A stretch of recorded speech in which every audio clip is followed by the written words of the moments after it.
Assalamualaikum warahmatullahi wabarakatuh. Izinkan saya Mas Ruhan, calon guru penggerak angkatan ke-9 dari SMK Negeri 1 Depok, Sleman, akan menyampaikan rancangan tindakan aksi nyata modul 1.4 budaya positif. Di pemaparan kali ini kami akan menyampaikan diseminasi budaya positif kepada guru-guru hebat yang ada di SMK Negeri 1 Depok, Sleman. Sebelumnya, Assalamualaikum warahmatullahi wabarakatuh. Sebelumnya, saya mengucapkan terima kasih kepada Bapak Ibu Guru yang sudah meluangkan hadir pada acara pagi hari ini. Baik, yang terhormat Ibu Dwi Ati Wijanati dan Ibu Neneng Dwi Puspitawati selaku Wakil Kepala SMK Negeri 1 Depok dan Bapak Ibu Guru SMK Negeri 1 Depok yang kami hormati dan kami banggakan.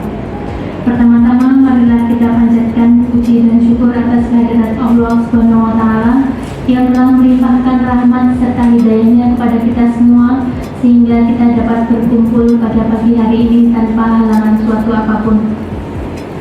Tak lupa salawat serta salam tetap kita curahkan kepada Nabi Agung Muhammad SAW. Semoga kita mendapatkan syafaatnya hingga akhir zaman. Perkenalkan, di sini saya selaku pembawa acara untuk membacakan susunan acara yang akan kita lalui pada pagi hari ini. Acara yang pertama yaitu pembukaan, acara yang kedua yaitu sambutan, acara yang ketiga adalah acara inti yaitu diseminasi budaya positif, dan acara yang keempat adalah penutup.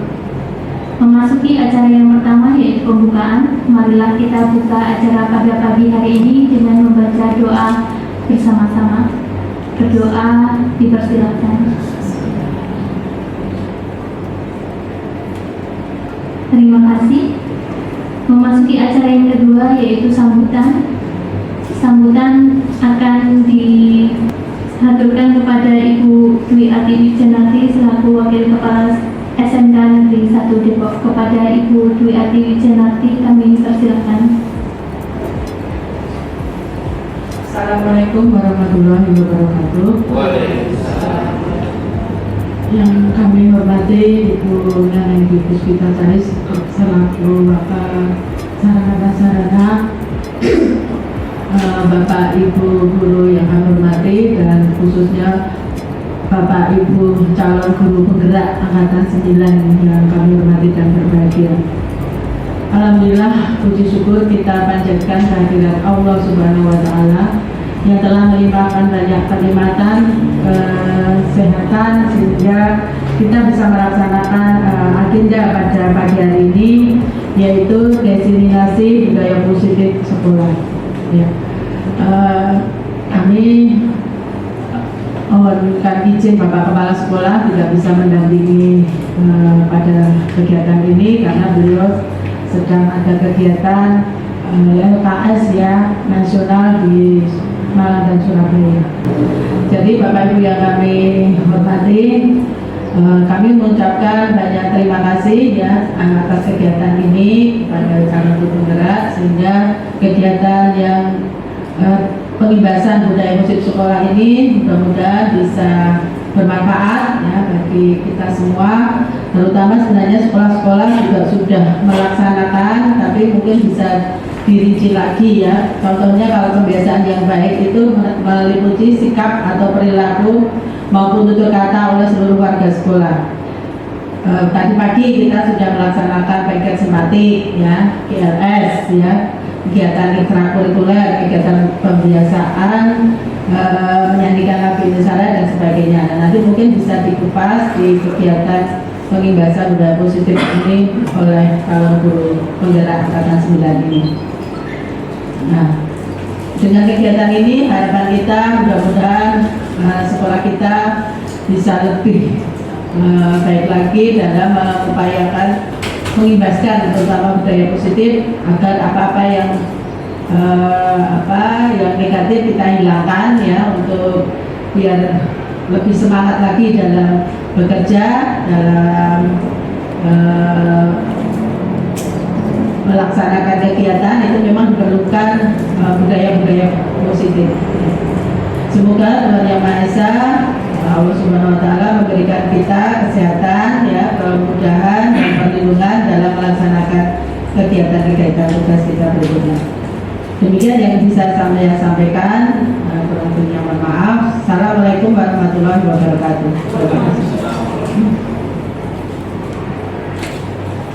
Terima kasih. Terima kasih kepada Ibu Sri Ati Wijanati yang telah memberikan sambutan dan pengarahannya. Acara yang ketiga yaitu diseminasi budaya positif yang akan disampaikan oleh Bapak Mas Ruhan, Ibu Sri Astuti, dan juga saya sendiri Arni Wulandari. Untuk materi yang pertama akan disampaikan oleh Bapak Mas Ruhan. Kepada Bapak Mas Ruhan kami persilahkan. Assalamualaikum warahmatullahi wabarakatuh. Alhamdulillah wa syukurillah, la khawla wa la quwata illa billah. Pertama tentu kita panjatkan puji syukur kehadirat Tuhan Yang Maha Kuasa, Allah Subhanahu wa Ta'ala, yang telah memberikan kesempatan kepada kita semuanya sehingga pada pagi sampai menjelang siang nanti bisa berkegiatan diseminasi budaya positif yang diselenggarakan di ruang pertemuan ini.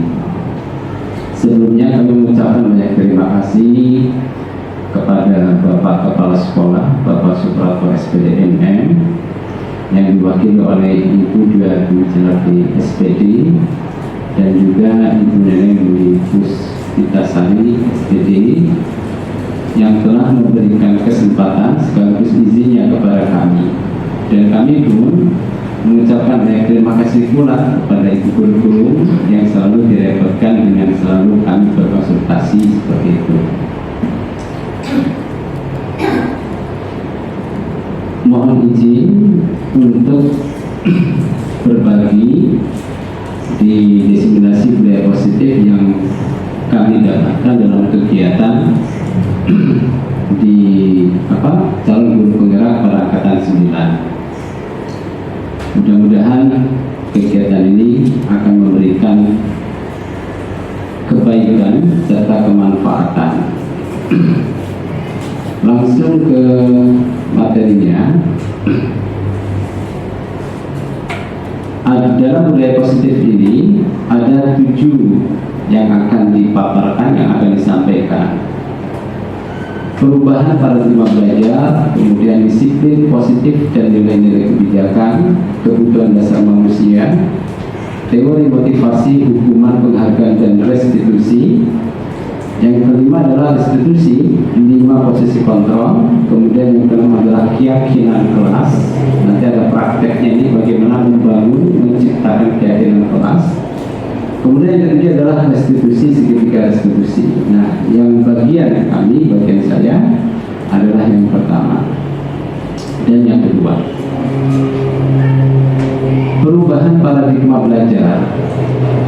Sebetulnya Ibu Bapak semuanya adalah guru yang hebat yang sudah menjalankan seperti apa yang disampaikan oleh beliau dalam filosofi pendidikannya Ki Hajar Dewantara. Pendidikan bertujuan menuntun segala kodrat pada anak-anak agar mereka dapat mencapai keselamatan dan kebahagiaan yang setinggi-tingginya, baik sebagai manusia maupun anggota masyarakat. Dan saya yakin Ibu Bapak Guru semuanya sudah berusaha dan selalu untuk mengarahkan kepada peserta didik kita itu bukan hanya sebagai pribadi, tapi bagaimana untuk bisa berkolaborasi ketika bermasyarakat dengan pembelajaran adanya kelompok, kemudian dengan pembelajaran yang sejenisnya seperti itu.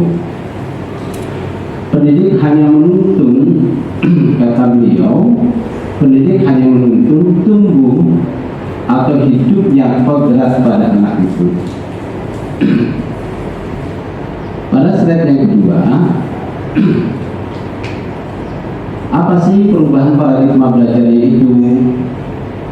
Paradigma baru pembelajarannya adalah berdiferensiasi.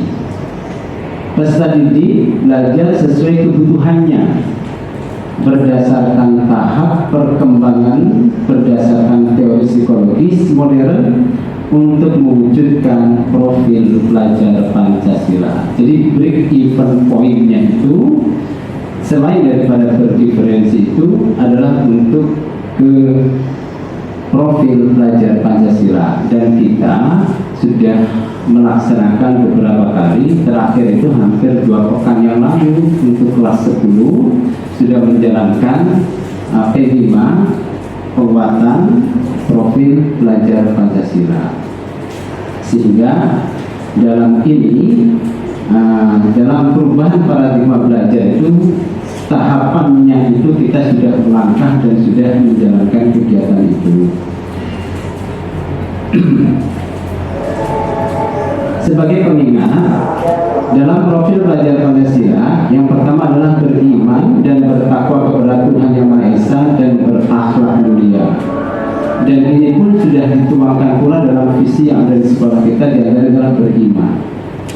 Kemudian berkebinekaan global. Yang ketiga, gotong royong. Yang keempat, mandiri. Kelima, kreatif. Dan yang keenam adalah bernalar kritis, seperti itu. Kegiatan yang kemarin yang sudah kita jalankan dalam P5 itu yang yang digerakkan oleh guru-guru, kemudian ada koordinator dalam PID dan koordinator kelas serta fasilitator kelas. Nah, kita sudah menjalankan beberapa apa yang ada dalam profil pelajar Pancasila. Ya, ada bergotong royong, kemudian ada mandiri, kemudian berkreatif. Perubahan paradigma belajar itu, pertama kita membangun budaya positif. Setelah budaya positif, nanti dijelaskan ya. Setelah budaya positif kemudian dilakukan secara terus menerus. Kemudian di-breakdown-kan menjadi kebiasaan.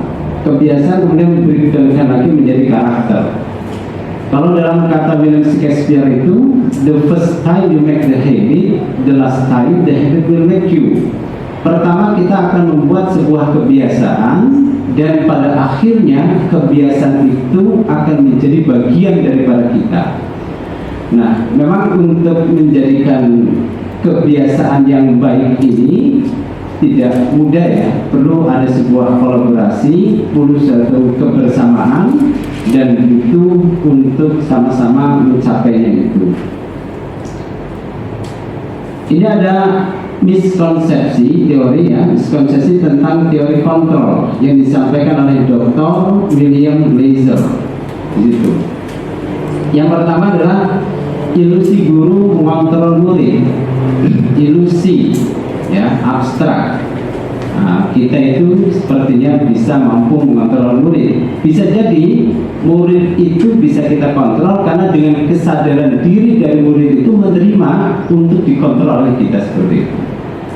Kemudian ilusi bahwa kritik membuat rasa bersalah, mampu menguatkan karakter.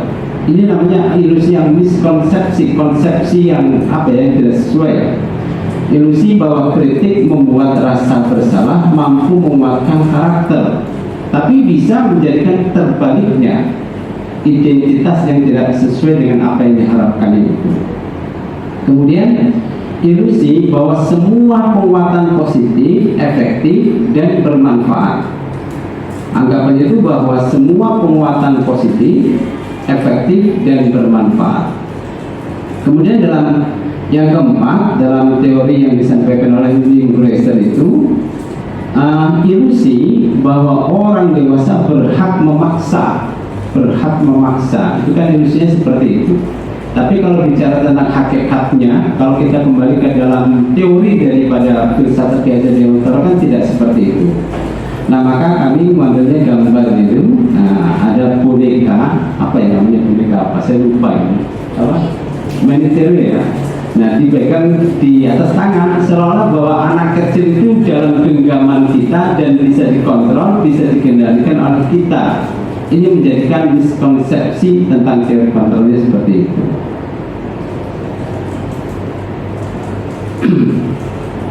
Paradigma stimulus respon, ya. Jadi paradigma stimulus respon itu berubah menjadi pendekatan teori kontrol. Kata Stephen R. Covey, Principal Central Leadership 1991, bila kita ingin membuat kemajuan perlahan, sedikit-sedikit, ubahlah sikap atau perilaku Anda. Namun, bila kita ingin memperbaiki cara-cara utama kita, maka kita perlu mengubah kerangka acuan kita. Ubahlah bagaimana Anda melihat dunia, bagaimana Anda berpikir tentang manusia. Ubahlah paradigma Anda, skema pemahaman dan penjelasan aspek-aspek tertentu tentang realitas. Ini bergesernya dari paradigma stimulus respon, kemudian bergeser menjadi pendekatan teori kontrol. Paradigma stimulus respon, paradigmanya itu kemudian menjadi pendekatan teori kontrol.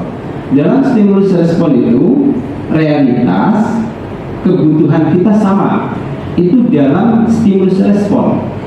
Tapi dalam pendekatan teori kontrol itu, realitas kebutuhan kita itu berbeda. Contoh misal, Pak Harto melihat saya dan tiga di sini, mungkin kalau dalam stimulus respon sama, oh tiga orang ini sama ini. Tapi ketika kemudian dengan teori kontrol itu, bisa jadi rambutnya bisa sama hitamnya, tapi di bawah rambut hitam otak kita kan bisa berbeda, seperti itu. Semua orang melihat hal yang sama, semua orang melihat yang sama. Kemudian dalam teori kontrol, setiap orang memiliki gambaran berbeda. Gambarnya seperti ada sebuah lukisan, satu lukisan, kemudian dilihat oleh banyak orang.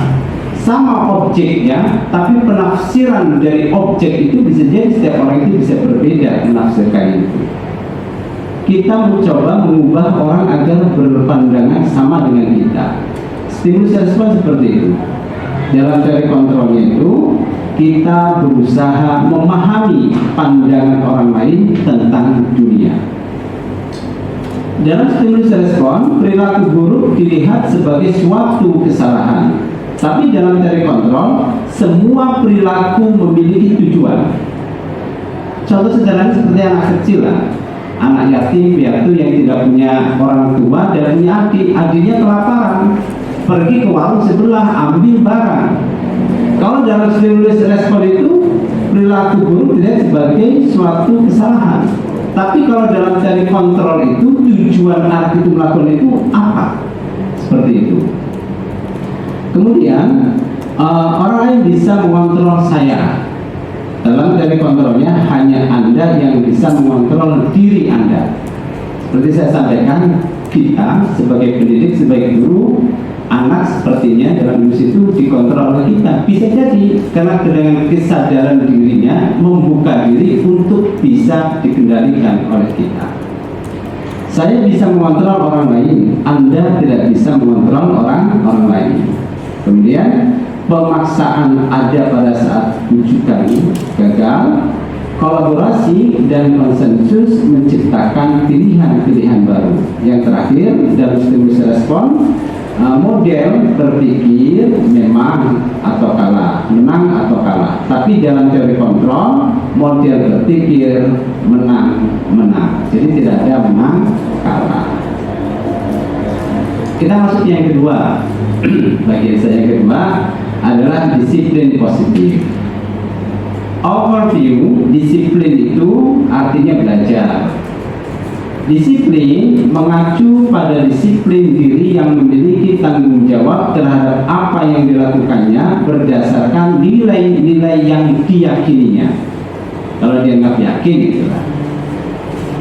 Dalam definisi, disiplin positif merupakan salah satu cara penerapan disiplin yang bertujuan untuk menumbuhkan kesadaran serta memberdayakan peserta didik tanpa imbalan atau penghargaan atau reward, ancaman atau hukuman. Berarti dengan cara menjalankan kesadaran dirinya. Kalau saya mencontoh sederhana itu, ada seorang naik motor lalu lintas anak muda, ada Bang Jo, ya kan? Nampaknya tidak ada polisi.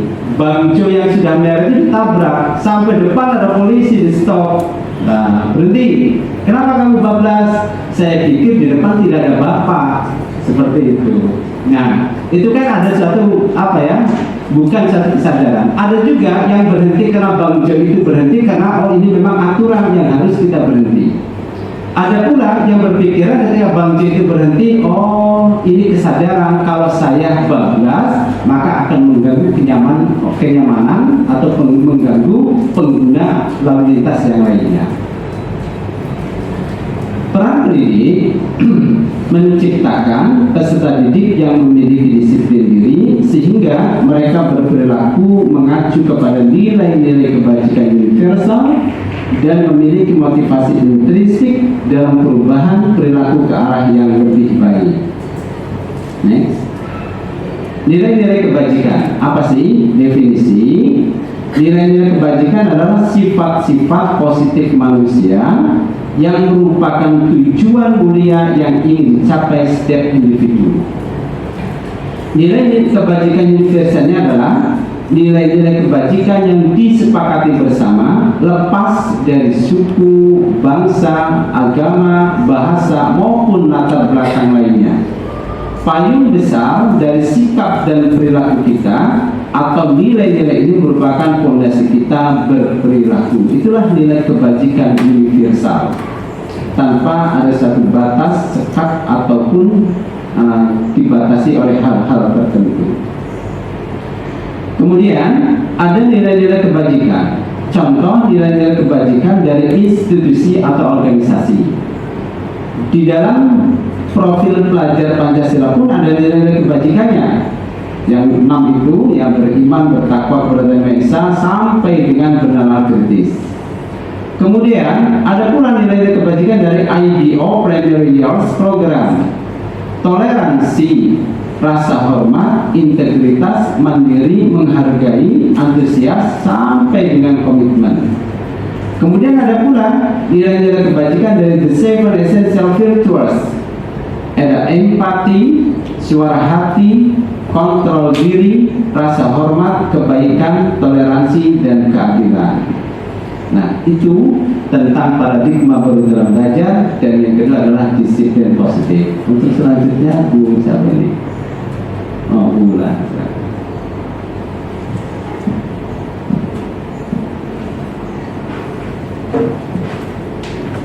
Saya menyampaikannya di bawah saja nih Ibu. Biar lebih dekat. Di sini saya akan memaparkan materi yang ketiga, yaitu kebutuhan dasar manusia. Ada suatu tujuan di balik sebuah perilaku manusia. Betul tidak Bapak Ibu? Kita melakukan sesuatu pasti ada tujuannya, baik itu perlakuan baik maupun perlakuan buruk. Pasti ada tujuannya, seperti yang disampaikan oleh Pak Arufan tadi. Ada seorang anak yatim yang dia mencuri, tapi dia mencuri itu ada tujuannya, mau memberikan makanan kepada adiknya, seperti itu ya. Begitu juga dengan murid kita juga memiliki tujuan. Setiap perilaku yang mereka tunjukkan itu ada tujuannya. Nah, di sini ada 5 kebutuhan dasar manusia. Yang pertama adalah kebutuhan untuk bertahan hidup. Kebutuhan untuk bertahan hidup ini seperti kita butuh makan, kita butuh minum, kita butuh sandang, papan, seperti itu. Lalu yang kedua yaitu kebutuhan akan kasih sayang dan rasa diterima, kebutuhan akan hubungan dan koneksi sosial, kebutuhan untuk memberi dan menerima kasih sayang, dan kebutuhan untuk merasa menjadi bagian dari suatu kelompok. Lalu kebutuhan yang ketiga yaitu kebutuhan akan kebebasan, yaitu kebutuhan akan kemandirian kepribadian, otonomi, memiliki pilihan, dan mampu mengendalikan arah hidup seseorang. Yang keempat yaitu kebutuhan akan kesenangan, yaitu untuk mencari kesenangan, bermain, dan tertawa. Yang kelima yaitu kebutuhan akan penguasaan, dan kebutuhan ini meliputi keinginan untuk dianggap berharga, bisa membuat perbedaan, bisa membuat pencapaian kompeten diakui dan juga dihormati. Nah, di sini saya ada contoh kasus Bapak Ibu. Di sini Ibu Ambar, guru kelas 2A di SD Pelita Hati, sedang bingung menghadapi ulah salah satu murid di kelasnya, namanya Doni. Beberapa anak di kelas 2A telah datang pada Bu Ambar dan mengeluhkan bahwa Doni seringkali meminta bekal makan siang mereka dengan paksa. Jika kita menghadapi situasi seperti Bu Ambar, apa yang akan kita lakukan? Lalu menurut Anda kira-kira apa alasan Doni melakukan hal tersebut? Nah, di sini kita akan mencoba mencari tahu kebutuhan apa yang belum terpenuhi dari si Doni itu. Kalau misalnya ketika Bu Ambar, pasti kalau ada seperti itu kita akan mengajak Doni berbicara, gitu. Kita memanggil Doni berbicara. Pasti kita akan menanyakan alasannya. Nah, kalau misalnya Doni itu menjawab alasannya karena lapar, berarti kebutuhan yang ingin dipenuhi oleh Doni adalah kebutuhan untuk bertahan hidup. Lalu jika Doni menjawab, saya senang Bu, karena nanti teman-teman pasti mengadu pada ibu guru, kemudian ibu guru menegur saya. Nah, itu berarti dia ingin mendapat perhatian. Berarti kebutuhan Doni adalah kebutuhan untuk mendapatkan kasih sayang atau rasa diterima. Nah, kalau Doni menjawab, biar teman-teman takut sama saya Bu, nah berarti kebutuhan yang dibutuhkan Doni itu yang belum terpenuhi adalah penguasaan, biar dianggap hebat sama teman-temannya. Lalu yang selanjutnya 4, kalau jawabannya adalah saya bosan sama bekal yang dibawakan ibu saya dari rumah, berarti kebutuhan yang ingin dipenuhi Doni adalah kebebasan, karena dia merasa bosan dengan menu yang diberikan oleh ibunya. Dia ingin mencoba menu milik temannya. Lalu yang selanjutnya, jika jawaban Doni, saya iseng saja Bu, biar nanti teman-teman ngejar-ngejar saya. Nah, itu kebutuhan yang ingin dipenuhi adalah kebutuhan akan kesenangan. Kan nanti dia senang bisa dikejar-kejar temannya, seperti itu. Nah, kalau dalam perkataan ini, kebutuhan apa yang kira-kira ingin dipenuhi? Untuk yang pertama, anak itu bilang, ibu guru bilang aku tidak boleh bersenandung sewaktu mengerjakan tugas. Katanya kelas harus tenang, tidak ada suara. Kan nggak seru jadinya. Kira-kira kebutuhan apa yang ingin dipenuhi oleh anak tersebut? Kebebasan. Nanti jawabannya di akhir ya Bu. Kita simpan dulu jawabannya. Kita simpan dulu. Kebebasan sepakat Bapak Ibu? Sepakat. Oke, yang kedua, ibu guru tidak menyapaku hari ini, padahal aku pakai jepit rambut baru. Kasih sayang, perhatian. Kita simpan dulu. Yang ketiga, aku bosan, masa belajarnya cuma gitu-gitu aja, dengerin ibu guru aja. Kebebasan. Kita simpan dulu ya. Kita simpan dulu. Lalu yang terakhir, aku sebel, gambarku tidak rapi, malah ibu guru menunjukkan ke teman-temanku di kelas. Perhatian, kasih sayang. Oke. Ada yang lainnya mungkin?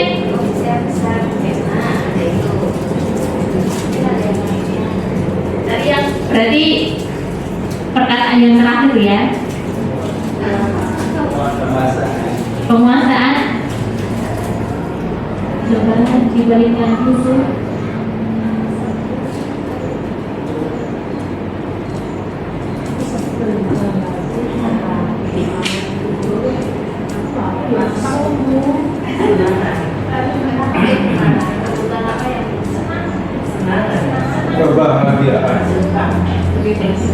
Kebebasan, berarti jawaban nomor 1 tadi kebebasan, yang kedua kasih sayang, yang ketiga kebebasan juga, lalu yang terakhir juga kebebasan, kesenangan atau kebebasan. Mari kita buka jawabannya. Yang terakhir itu penguasaan. Jadi dia merasa gambarnya itu tuh jelek, tapi kok diperlihatkan. Jadi dia kan merasa apa ya? Jadi seharusnya kan saya bisa menggambar yang lebih bagus lagi, baru Bu Guru tunjukkan biar saya itu di mata teman-teman itu tuh hebat, bagus, gambarannya bagus, tapi bukan yang ditunjukkan malah yang jeleknya, seperti itu. Kalau yang pertama itu kesenangan, kan gak seru, berarti kan dia membutuhkan kebutuhan akan kesenangan yang belum terpenuhi, seperti itu.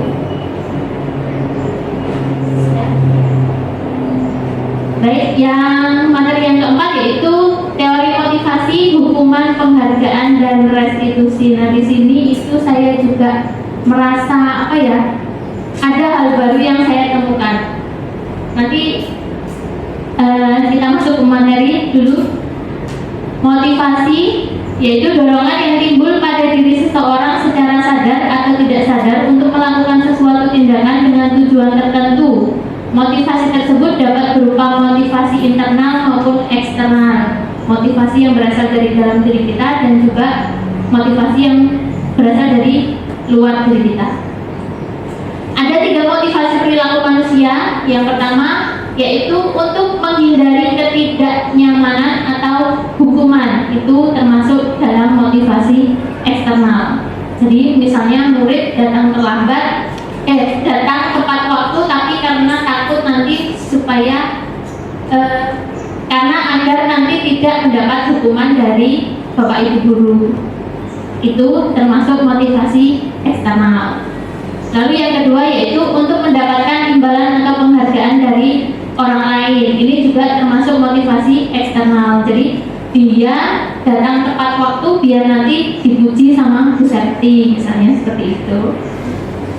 Lalu yang ketiga yaitu motivasi untuk menjadi orang yang mereka inginkan dan menghargai menghargai diri sendiri dengan nilai-nilai yang mereka percaya. Nah, itu baru termasuk motivasi internal atau motivasi intrinsik. Misalnya dia datang tepat waktu karena memang dia ingin bersikap disiplin, karena dia ingin mematuhi aturan. Itu adalah motivasi internal. Konsep disiplin dengan identitas gagal, ini salah satunya adalah hukuman. Dampak dari sebuah hukuman, yang pertama, murid atau anak membenci peraturan. Yang kedua, membuat rasa tidak nyaman, menimbulkan rasa takut dan tersakiti. Keempat, keterpaksaan. Kelima, murid atau anak belajar menyembunyikan kesalahan. Yang keenam, mencoba mengontrol anak dengan penguatan negatif. Kita tentu saja pernah menghukum anak ya Bapak Ibu. Semua Bapak Ibu pasti pernah menghukum anak-anak ya, murid. Dengan caranya sendiri-sendiri. Misalnya ada yang terlambat, terus nanti biasanya kalau di sekolah kita diminta untuk harus bersama-sama dulu deh, baru nanti boleh masuk ke kelas. Yang kedua, konsep disiplin dengan identitas gagal. Penghargaan itu termasuk di dalamnya. Nah, di sini yang tadinya membuat saya kaget, oh ternyata penghargaan itu bisa merupakan konsep disiplin dengan identitas gagal. Mengapa demikian? Karena penghargaan itu ternyata tidak efektif. Murid melakukan sesuatu karena ingin mendapatkan penghargaan atau imbalan. Itu sebenarnya tidak efektif. Penghargaan dapat merusak hubungan atau menimbulkan sifat iri. Misalnya kita memberikan selamat atau mengumumkan di kelas, misalnya Dewi ranking 1 dengan nilainya 98 misalnya. Nah, yang ranking 2 dengan nilai 97. karena apa? Suatu hal dia tidak bisa mendapatkan nilai 98, itu biasanya juga akan menimbulkan rasa iri seperti itu. Lalu penghargaan mematikan kreativitas, murid tidak tertantang untuk melakukan hal baru. Lalu yang selanjutnya penghargaan yang menghukum, yang tadi saya sebutkan sistem ranking di dalam kelas, makanya di kurikulum Merdeka sekarang sudah tidak ada sistem ranking. Lalu penghargaan memudarkan motivasi internal. Jadi yang tadinya dia mau bersikap disiplin, taat aturan, tapi karena adanya penghargaan, jadinya motivasi internal itu berubah menjadi motivasi karena dia ingin mendapatkan penghargaan atau imbalan dari orang lain. Konsep disiplin dengan identitas sukses, nah ini adalah salah satunya konsekuensi. Di sini konsekuensi penguatan hanya bertahan dalam jangka waktu pendek dan tidak tertanam dalam diri. Yang kedua, memerlukan monitoring dan supervisi terus-menerus dari guru berkaitan dengan stimulus dan respon. Murid atau anak menghormati peraturan dan mendorong kepatuhan. Murid kehilangan waktu untuk merenungi kesalahan, mencoba mengontrol anak dengan penguatan positif. Contohnya misalnya, kalau ada anak menumpahkan minuman di meja temannya atau di lantai, biasanya kita akan menyuruh ya anak untuk mengepel, karena itu adalah konsekuensi dia. Nah, tapi kita yang menyuruh, tapi anak juga tahu kalau saya menumpahkan, saya memang harus mengepel itu. Nah, itu contoh dari sebuah konsekuensi. Nah, ada lagi konsep disiplin dengan identitas sukses, yaitu yang disebut dengan restitusi. Saya juga baru mempelajarinya setelah mengikuti program guru penggerak ini. Ada yang namanya restitusi. Di sini restitusi membuat murid belajar bertanggung jawab untuk perilakunya, fokus pada pemecahan masalah dalam jangka waktu panjang. Murid atau anak menghormati dirinya dan orang lain. Teori kontrol, anak paham bahwa dirinya sendiri yang pegang kendali kontrol. Mendorong disiplin positif, murid atau anak belajar memecahkan masalah, dan murid tidak kehilangan waktu namun bersemangat untuk memperbaiki diri. Jadi misalnya dalam kasus tadi ya, dia menumpahkan minuman di lantai, itu kita tidak serta-merta langsung Dewi, kamu kan tadi sudah menumpahkan minum, sekarang kamu pel ya. Nah, seperti itu, memang itu masuknya konsekuensi. Tapi kalau di restitusi kita tidak langsung bilang seperti itu. Jadi misalnya menanyakan dulu, Dewi, kenapa kamu bisa menumpahkan minuman itu? Nanti Dewi akan bilang, maaf Bu, saya tadi jalannya terburu-buru, jadi tidak sengaja menumpahkan minuman. Kalau begitu, apa yang harus kamu lakukan? Nah, nanti akan muncul dari pemikiran anak sendiri, iya Bu, nanti saya pel, saya akan bersihkan. Nah, itu dia muncul dari dalam dirinya sendiri, bukan karena disuruh oleh Bapak Ibu guru. Seperti itu yang disebut restitusi. Nah, pengertian dari restitusi sendiri, apa sih restitusi? Emang udah ada penelitiannya? Sudah Bapak Ibu, sudah juga diperkuat oleh dosen di 2004.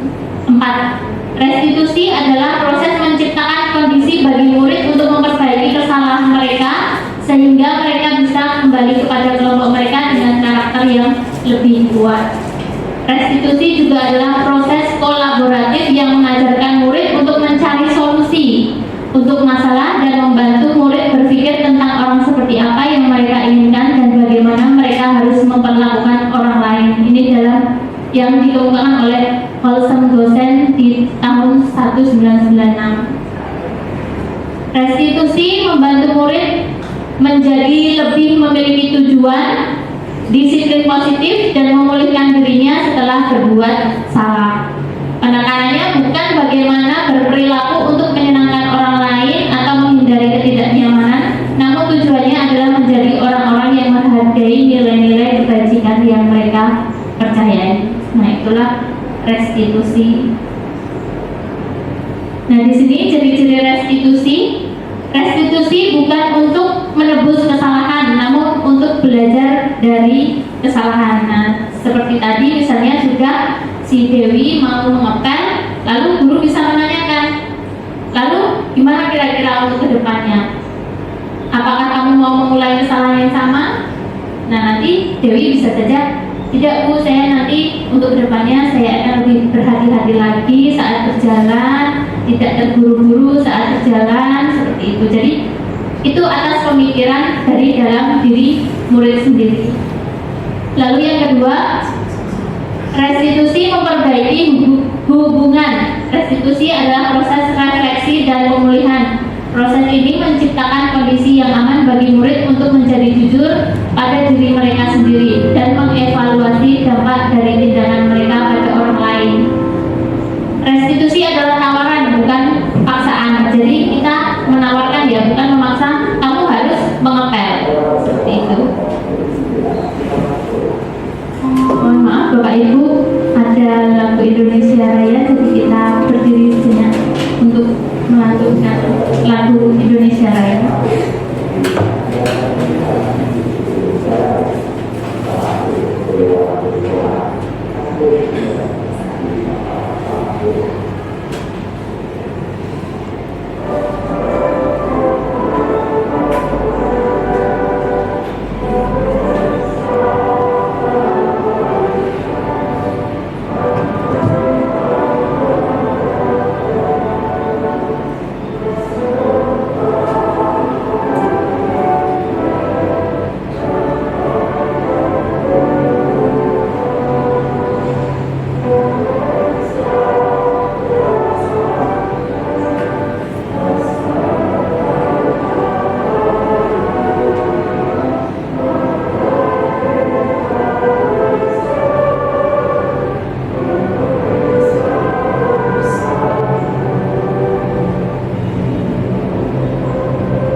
Baik, kita lanjutkan lagi. Selanjutnya, restitusi mencari kebutuhan dasar yang mendasari tindakan seperti yang dilakukan Ibu Ambar tadi. Dia memanggil Doni, kenapa meminta bekal temannya. Kita cari dulu kebutuhan dasar yang ingin dipenuhi anak itu apa. Restitusi diri adalah cara yang paling baik. Dalam restitusi diri, murid belajar untuk mengubah kebiasaan dari kecenderungan untuk mengomentari orang lain menjadi mengomentari sendiri-sendiri. Restitusi fokus pada karakter, bukan tindakan. Restitusi menguatkan, kita tidak akan lebih kuat setelah belajar dari kesalahan. Restitusi fokus pada solusi. Restitusi mengembalikan murid yang berbuat salah pada kelompoknya. Nah, contoh di sini perbedaan pada kasus murid yang tidak mengerjakan tugas. Kalau hukuman, kita menyuruh murid untuk berdiri di depan kelas selama beberapa waktu atau membersihkan kamar mandi, itu namanya hukuman. Dan biasanya hukuman ini tidak ada hubungannya dengan kesalahan yang dilakukan murid. Kan kesalahannya tidak mengerjakan tugas, tapi bukannya disuruh mengerjakan tugas, tapi mengerjakan yang lainnya. Dia berdiri di depan kelas atau membersihkan kamar mandi. Kan itu buatan sinkron ya sama kesalahannya. Lalu untuk konsekuensi, mengerjakan tugas saat jam istirahat atau memberikan tambahan tugas. Nah ini masih satu konteks untuk mengerjakan tugas. Jadi meminta murid mengerjakan saat jam istirahat, sebuah konsekuensi karena dia tidak mengerjakan tugas. Jadi saat jam istirahat dia gunakan untuk mengerjakan tugas tersebut atau memberikan tugas tambahan. Misalnya tugas yang kemarin dikerjakan dan ditambah dengan tugas lain, itu namanya konsekuensi. Lalu kalau restitusi itu yang pertama, guru itu menanyakan keyakinan diri atau nilai-nilai kebajikan yang diyakini, dan guru tidak menyuruh murid untuk melakukan sesuatu, namun mengarahkan murid untuk berbuat sesuatu atas inisiatifnya sendiri.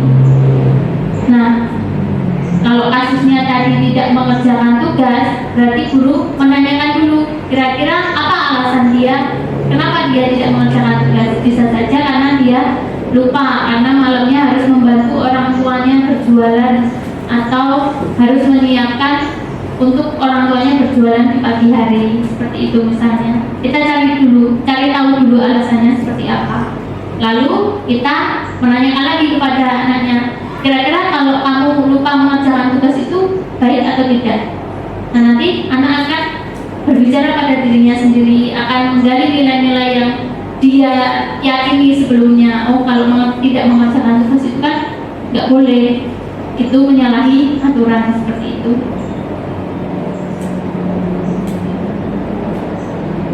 Materi yang selanjutnya adalah 5 posisi kontrol.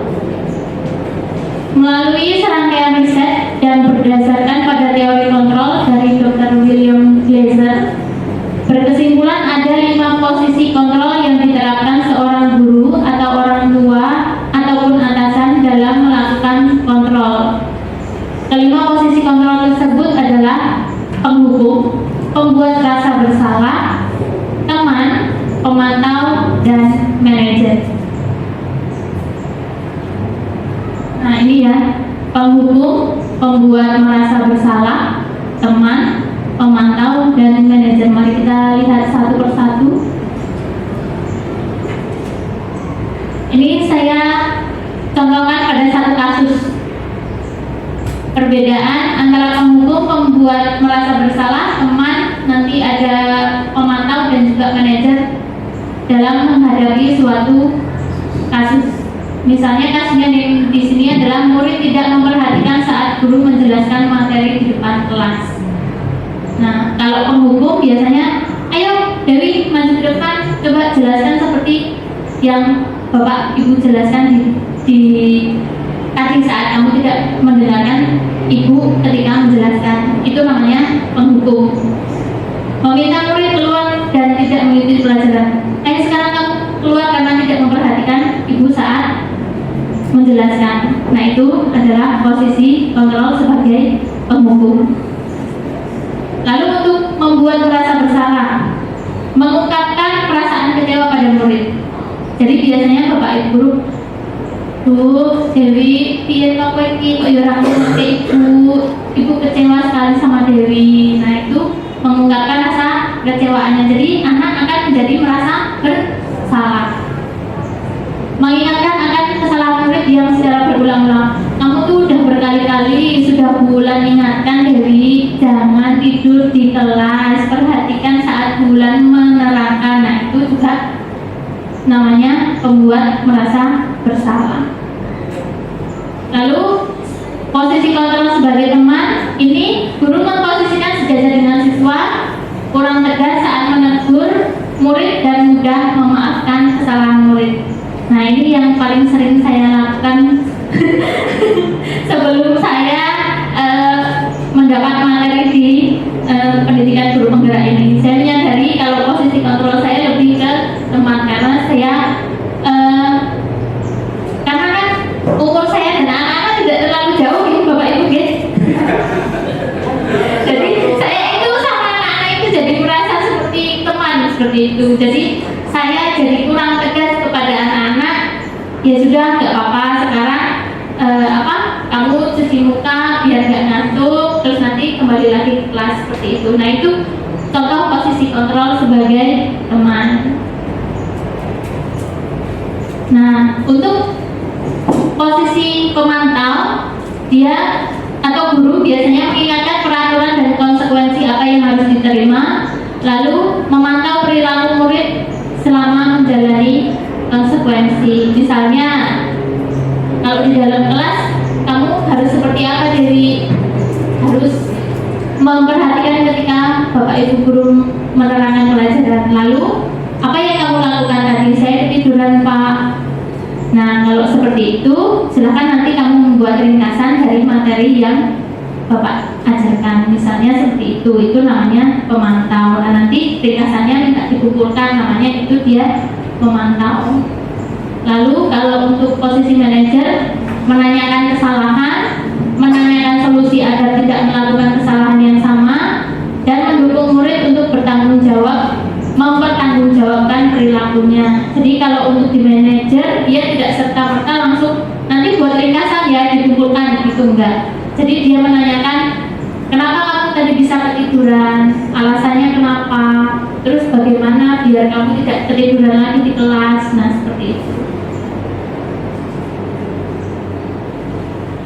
Nah, di sini dari contoh kasus tadi, kalau misalnya Bapak Ibu guru bilang seperti ini, nanti posisi kontrol apa yang ditunjukkan? Saya kecewa sekali dengan kamu. Posisi kontrol apa, Bapak Ibu? Pembuat merasa bersalah. Kita simpan dulu. Kamu tidak pernah benar melakukannya. Apa tadi? Ada penghukum, ada pembuat merasa bersalah, teman, pemantau, manajer. Penghukum kita simpan. Ayolah lakukan demi saya ya, teman. Bagaimana kamu bisa menyelesaikan masalah ini? Manajer. Berapa kali sih saya sudah mengatakan kepada kamu? Pembuat merasa bersalah kita simpan. Lalu yang terakhir adalah apa rencanamu untuk menyelesaikan masalah ini? Manajer. Mari kita buka. Ya, betul sekali. Dapat 100 Bapak Ibu. Tepuk tangan untuk kita semua. Dapat permen itu namanya penghargaan, dan itu membuat disiplin yang bernilai gagal. Baik, untuk materi selanjutnya akan disampaikan oleh Ibu Sri Astuti, tapi sebelumnya ada ice cream Bu Astuti. Kita ice breaking terlebih dahulu. Kan dingin biar panas ya. Biar panas. Ini kan dingin kena AC, jadi biar panas, biar lebih bersemangat, kita ada ice breaking dulu. Ibu setuju nggak bahwa sifat anak-anak itu melekat pada kita semua di usia berapapun? Setuju. Karena paling nggak walaupun kita sudah tua, kadang itu suka kalau dipuji, suka kalau dikasih sesuatu. Nah kali ini karena memang sewu kita ada yang sudah punya putra, mungkin masih ada yang kecil, tahu, ada yang sudah besar, atau mungkin sudah ada yang punya cucu, ada yang calon bapak dan ibu. Nah untuk kali ini kita akan ice breaking-nya itu menari. Ini Ipin dan Upin, ya. Yang biasa diajarkan oleh anak-anak PAUD. Kemarin pas Mas Jizan main ke sekolah, saya ajak nyanyi, ternyata seneng banget. Dan ibunya kan nggak paham, kenapa buat foto. Nah, yuk kita bernyanyi sambil menggerakkan anggota badan kita.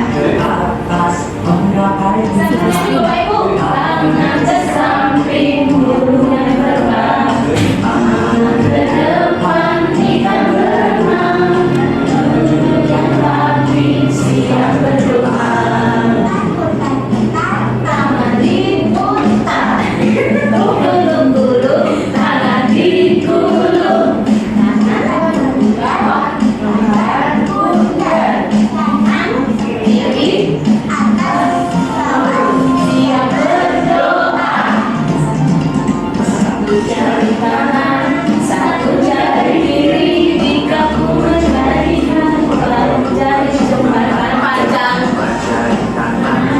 Dua jari kiri, jika ku menjadikan baru warna merah sekrek.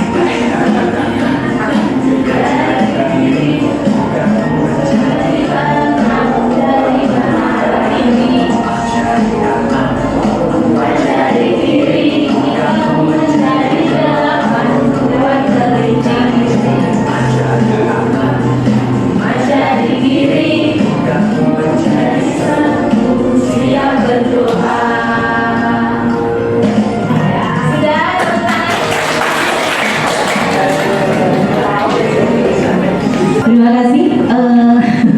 Ternyata asik juga ya ikut permainan anak-anak kecil itu. Karena lama sekali kita iya. Sekarang kita lagunya itu lagu-lagunya yang apa Bu itu? Galau-galau gitu ya. Ternyata sekarang mendengar lagunya anak-anak itu asik juga. Baik Bapak Ibu semua, karena kita itu CDP-nya ada 3 ini, sekarang giliran saya untuk menyampaikan tentang keyakinan kelas ya. Baik, Bapak Ibu, saya sempat berpikir, selamat datang Bu Indah, sempat berpikir beberapa tahun ini memang kita tentang tata tertib. Kenapa ya kok pemerintah ini agak susah mengeluarkan tata tertib gitu ya? Waktu itu sebagai idealisnya seorang guru yang belum mengenal guru penggerak gitu. Namun setelah mempelajari budaya positif itu saya paham. Karena sebenarnya yang dibutuhkan oleh siswa kita dan kita itu bukan tata tertib yang hanya dibuat oleh salah satu pihak, tapi adalah kesepakatan yang dibuat secara bersama. Seperti tadi yang sudah diungkapkan dari 2 pembicara yang sebelumnya, bahwa sesuatu yang dari eksternal itu hasilnya kurang dibanding sesuatu yang motivasinya dari dalam. Sebagai contoh, anak datang terlambat tadi ya Bu ya contohnya. Anak datang terlambat tapi dia hanya karena takut nanti kalau ada yang ketahuan dari OSIS, kemudian harus menunggu dulu tadarus, kemudian kan malu dia, nanti nggak harus tadarus dulu ketahuan kalau saya terlambat, jadi dia berangkat. Itu karena faktor eksternal, karena adanya tata tertib. Beda ketika dibuat kesepakatan bersama bahwa motivasi itu dari dalam mereka sendiri. Saya pengen berangkat pagi karena saya takut yang tadarus di dalam kelas nih, atau mungkin saya takut kalau nanti materi pelajarannya saya ketinggalan. Nah itu adalah motivasi dari dalam diri mereka sendiri. Nah ini sebenarnya asik juga, karena nyuwun sewu nyangkut sedikit, kadang tindakan yang dilakukan oleh guru akhir-akhir ini menjadi sorotan dari LSM ya Bu ya. Kita disalahkan. Nah dengan keyakinan kelas ini kemungkinan malah salah satu cara kita agar kita bisa mengkondisikan kelas siswa kita juga warga sekolah, tapi kita terjauh atau kita tidak terkena imbasnya dari kesalahan-kesalahan yang disampaikan oleh orang tua ataupun LSM. Nah sebenarnya keyakinan kelas itu apa atau keyakinan itu apa toh? Keyakinan adalah serangkaian nilai-nilai moral atau prinsip-prinsip yang diambil bersama oleh seluruh anggota kelas atau komunitas sekolah. Jelas di sini kolaborasi juga ada. Tanpa adanya kolaborasi maka itu semua tidak akan berhasil. Nah kemudian kenapa kita harus ada keyakinan kelas, kok bukan aturan saja? Itu deh. Mungkin bisa dilanjutkan Mbak. Nah kalau aturan itu aturan hanya dibuat oleh satu pihak, seperti tata tertib sekolah, kemudian yang lain-lainnya itu hanya dibuat oleh satu pihak. Kecuali mungkin tata tertib yang sudah dikomunikasikan dengan warga sekolah semua. Misalnya ada komite, kemudian ada dari unsur siswa, unsur guru, itu mungkin nanti larinya bisa tata tertib yang sudah diyakini bersama gitu deh. Nah, di sini bahwa aturan itu bersifat konkret dan spesifik. Jadi biasanya berisi tentang larangan-larangan kalau tata tertib. Ada anjurannya, tapi juga ada larangannya, gitu ya. Kemudian pelanggaran aturan biasanya memiliki konsekuensi yang telah ditentukan. Nah tadi, jadi sudah ditentukan kalau anak terlambat itu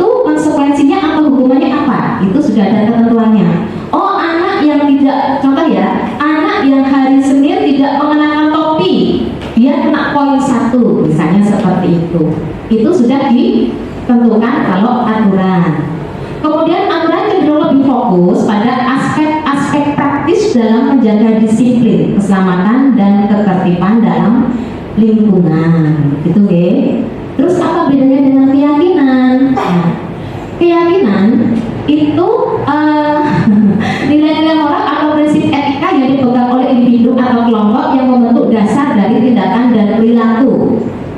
Jadi yang membentuk adalah individu mereka sendiri, gitu. Bukan dari salah satu pihak. Keyakinan bersifat lebih abstrak dan umum, seringkali tidak memiliki sanksi atau hukuman khusus jika tidak diikuti. Jadi di sini keyakinan itu lebih kepada sesuatu yang universal, lebih umum untuk semuanya bisa, gitu ya. Kemudian keyakinan membantu membentuk budaya dan norma sosial dalam kelompok dan seringkali mencakup prinsip-prinsip seperti kejujuran, kepedulian, integritas dan sebagainya. Jadi nanti Bapak Ibu di kelas itu pengennya seperti apa tuh anak-anak, kita terapkan dulu atau kita jelaskan kebajikan apa yang kalian inginkan di kelas ini. Nah, nanti kita arahkan menjadi suatu kalimat yang berupa keyakinan kelas. Yang berikutnya, keyakinan mendorong perilaku positif dan menghormati nilai-nilai moral, tetapi lebih bersifat internal dan berlandaskan motivasi yang lebih mendalam. Nah, kenapa ini bisa menjadi motivasi internal? Karena ini semua yang membuat adalah misalnya di kelas ya siswa itu sendiri. Guru hanya mengarahkan dan memfasilitasi. Ternyata luar biasa Bapak Ibu. Kemarin saya coba membuat keyakinan kelas. Saya hanya memfasilitasi, jadi hanya menerangkan atau memberi gambaran. Karena siswa saya kelas 12 habis PKL, keyakinan kelas ini kan dibuat di awal pembelajaran ya, saya sebagai wali kelas. Saya masuk, kemudian saya tanyakan, ketika kalian PKL, lingkungan seperti apa yang kalian sukai? Mereka cerita, nyaman Bu, kita bisa kerjasama ini, macam-macam. Mereka menjelaskan semua. Oke lah, sekarang setelah masuk ke sekolah, ke kelas ini, kalian ingin lingkungan yang seperti apa? Apakah ketika di kelas 10 dan kelas 11 kalian sudah merasa bahwa lingkungan kamu itu sudah baik sekali? Kemudian ternyata anak-anak ini Bu, yang maaf yang kadang kita mungkin suka sharing ya sama guru yang lain, si A itu kalau belajar ternyata sok cerita bile gitu ya. Nah itu ternyata ketika kita tanyakan, anak-anak itu malah memiliki pendapat yang sama. Salah satunya yaitu ini Bu, kalau pas KBM itu Bu jangan pada cerita sendiri, kita dengarkan guru yang mengajar. Itu malah yang bilang siswa sendiri. Jadi bukan kami sebagai guru, kita hanya memandunya. Nah, kemudian setelah kita jelaskan nilai-nilai kebajikan yang mereka harus ada dengan teman, dengan guru, gimana dengan ketertiban. Nah itu mereka akhirnya mengusulkan kita buat semacam yang langkah pertama itu yang kita lakukan adalah kemarin saya sama anak-anak saya bagikan Mbak sticky note ya, sticky note. Saya bagikan satu anak satu. Mereka saya minta membuat satu usulan gimana agar kelas mereka itu bisa terkoneksi gitu. Kemudian mereka membimbingnya, menulisnya, kemudian ditempelkan di papan tulis semuanya. Nah, monggo untuk keyakinan kelas ini emang banyak caranya. Itu kemarin kebetulan saya mengumpulkan pendapat dari anak-anak yang 35 yang kelas 12 dengan cara seperti itu, ditempelkan ke depan. Kemudian setelah ditempelkan ke depan, yang saya suruh maju adalah ketua kelasnya. Nah, di ketua kelasnya kemudian menyimpulkan karena dari 36 itu akan dibuat ringkasan atau mungkin ada hal-hal yang diusulkan itu hampir sama, itu kita gabung.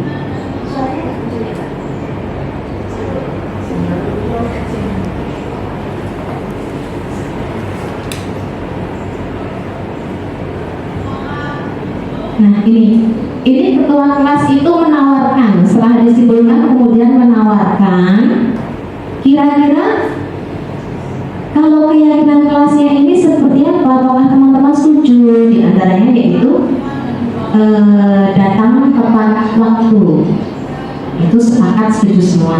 Oke. Kemudian atau mungkin langsung ke yang tulisannya saja Mbak. Nah itu fase ketua kelasnya menyimpulkan. Jadi ini Bapak Ibu, kalimat keyakinan kelas itu jangan menggunakan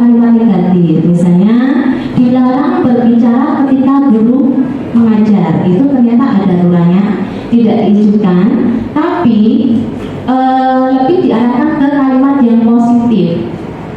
Ketika guru mengajar atau ketika KBM, siswa dilarang untuk berbicara sendiri. Yang kedua, mungkin bisa Mbak yang berikutnya. Ini keyakinan kelas itu sebenarnya cuma sedikit Bapak Ibu, karena biar bisa diingat oleh orang banyak itu ya sama siswa-siswa. Tapi kemarin memang itu dari hasilnya anak dari 36 itu bisa dipadatkan menjadi 10.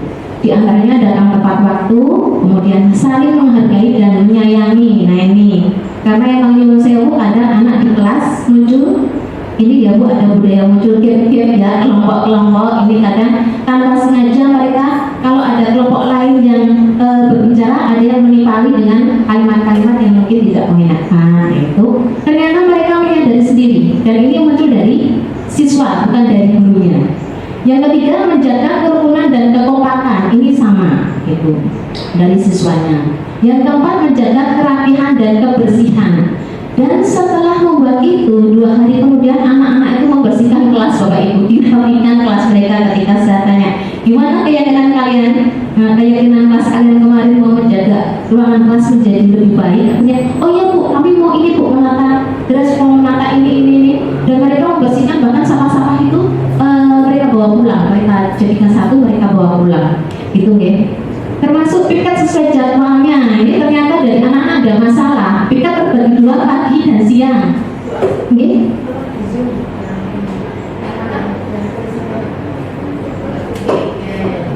Nah, piket sesuai jadwal ini teman dari anak-anak gini Bu, mereka cerita.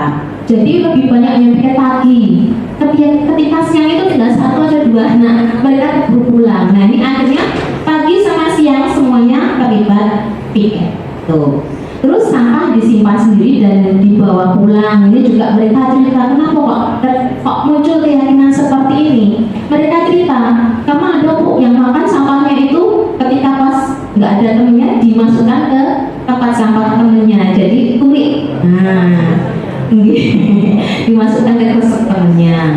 Nah ini juga menjaga ketertiban saat pelajaran, karena mereka merasa bahwa selama pelajaran kadang sok dua cerita diri gitu ya. Ini yang ngajar di 12 TP itu Pak Awan ya. Suka cerita sendiri nggak Pak anaknya? Besok diingatkan ya Pak kalau cerita. Ayo keyakinan kelasnya gimana gitu. Yang berikutnya yaitu menambahkan musyawarah untuk mufakat. Nah ini karena kemarin itu munculnya ada kelompok-kelompok itu, mereka sadar sendiri Bu, diadakan ini Bu, kalau kita ada suatu acara itu Bu, mufakat, jadi nggak mengaku diri-diri, ya udah bikin kalimat dari usulan mereka sendiri. Kemudian nah Bu, yang TP ini ya Bu ya, kadang sering ada temuan anak TP pakai sandal Bu. Nah kemarin juga dibikin suatu ini Bu, keyakinan kelas mereka. Tujuan kami bahwa itu sadar dari mereka sendiri. Ternyata mereka sadar bahwa sandal itu hanya digunakan saat pelajaran praktik. Ketika mereka berangkat sekolah, ketika pulang ya pakai sepatu, kecuali kalau hujan, misalnya gitu. Nah ini yang terakhir Bu, anak TP ini suka ini Bu, kalau praktek lama-lama dia istilahnya ajak maju di depan, biar pas praktek itu nggak terganggu gitu ya. Itu juga dibikin keyakinan kelas bahwa istirahat dapat digeser waktunya dengan seizin dari guru pengampu. Jadi ada diskusi atau ada informasi yang disampaikan pada guru pengampu. Nah, agar mereka itu mengingatkan mereka aja, kita buat ini Bu, kita buat lembaran tanda tangan mereka satu kelas. Ini artinya mereka sudah menyetujui dengan keyakinan yang sudah mereka buat. Nah ini kemudian nanti ditempelkan di kelas Ibu. Nah ini itu contoh yang kelas saya. Kemudian ada lagi contoh yang dari kelasnya Pak Mas Ruhan. Ini kemarin sudah membuat juga keyakinan kelas. Kemudian hasilnya ada 6 saling menghormati, saling menghargai, disiplin, jujur, gotong royong, dan kerjasama. Ini langsung ke kebajikannya, jadi tidak langsung ke tingkah lakunya, tapi langsung ke nilai kebajikannya ya Pak Rohan ya. Mungkin kemarin juga sama ya Pak, langkah lakunya gitu deh, dari usulan siswa-siswa juga ya. Gitu. Yang terakhir dari Bu bulan boy kreatif sekali nih gurunya. Bikin mading. Ini yang sudah ditempel Bu, ditempel di depan kelas memang harus seperti itu ya. Sebaiknya seperti itu, bukan harus ya, sebaiknya seperti itu. Jadi mengingatkan mereka bahwa mereka punya keyakinan kelas yang harus dipenuhi gitu. Dan ini mungkin nanti Bapak Ibu guru yang lain bisa membacanya yang ngajar di kelas tersebut, jadi paham, bisa mengingatkan gitu. Nah, keyakinan kelasnya tidak terlihat Bu. Nah ini, iya, tidak kelihatan ya. Kecil sekali. Jadi ini contoh ya Bapak Ibu ya, contoh dari keyakinan kelas yang sudah kami buat di kelas-kelas. Nah, tadi saya bilang apa ini bisa menghindari kita dari misalnya dari guru orang tua yang saat ini lagi tren suka komplain ke sekolah dan sebagainya. Misalnya Bapak Ibu, ini kan keyakinan kelas ya, semua wali kelas mungkin membuat keyakinan kelas di kelas masing-masing. Tentunya bisa mengakomodir dengan keyakinan kelas di sekolah gitu. Kemudian kalau sudah jadi semua, kita bikin keyakinan kelas yang tingkat sekolah. Kalau tingkat sekolah tentunya sama ya, kelas 10, 11, 12 sama, punya keyakinan yang sama yang bisa membuat budaya positif di sekolah ini sama. Nah jika sudah, ini bisa Yusewus hanya bisa disosialisasikan pas kegiatan dengan komite, dengan orang tua. Jadi orang tua bisa paham Yusewus, Bapak Ibu, kita ada keyakinan kelas, keyakinan sekolah ini seperti ini. Jadi kalau nanti putra-putranya Bapak Ibu ada yang komplain, misalnya Bu saya datang terlambat, terus Bu saya lupa saya tidak bawa sampah saya pulang karena saya malas bawa sampah, saya kasihkan ke teman saya. Nah ternyata saya itu dipanggil sama guru, tapi dipanggil bukan untuk hukum, dipanggil untuk diajak diskusi. Itu orang tua tidak sangat terima karena mereka sudah paham bahwa kita punya keyakinan kelas.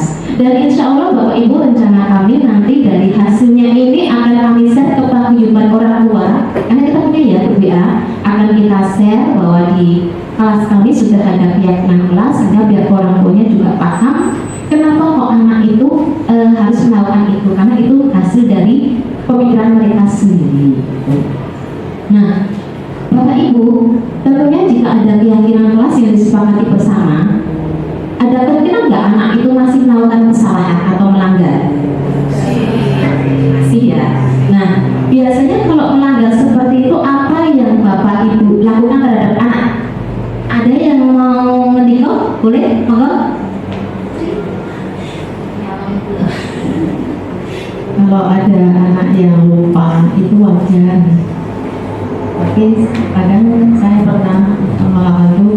Kalau sudah beberapa kali itu baru saya ada pendampingan. Kenapa kamu selalu lupa lagi ya? Kalau saya selalu sering mencari akar permasalahannya. Kenapa sampai kamu lupa dan kadang sengaja tidak membuang sampah atau sengaja datang terlambat kelas dan sebagainya. Maka saya ada pendampingan, di antara itu menasihati, jangan mengulangi lagi. Kemudian yang kedua, kalau mengulangi lagi nanti double sampahnya. Kan kalau nggak dibawa itu Bang, kan sebenarnya nggak dibawa, Selasa nggak dibawa, nanti dibawa nggak menumpuk Bu.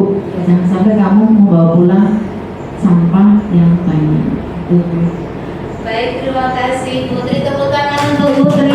Hebat sekali ya Bapak Ibu. Sekarang kita sebagai guru apalagi SMK dengan anak-anak usia yang sekarang itu mungkin lagi muncul idealismenya dan lain sebagainya, itu memang kita harus bisa menerapkan diri. Kalau hanya sekedar guru yang marah-marah kayak menyikapi seperti usia-usia tertentu memang nggak bisa. Kita pendekatannya harus secara pribadi gitu ya Bu. Nah ini Bapak Ibu, sebenarnya ilmu-ilmu yang kita sampaikan tadi itu kita sudah melaksanakan, ya kan? Tapi mungkin tidak semuanya kita laksanakan sesuai dengan teori yang ada. Terus Bapak Ibu, jadi tadi ada kebutuhan siswa mungkin kita nggak paham. Kalau anak itu pas pelajaran itu kok mencerita diri, ini sajanya orang kita cuma ayo kok jangan cerita, gurunya baru nerangkan. Mungkin sejauh itu kita menegur atau mengingatkan. Tapi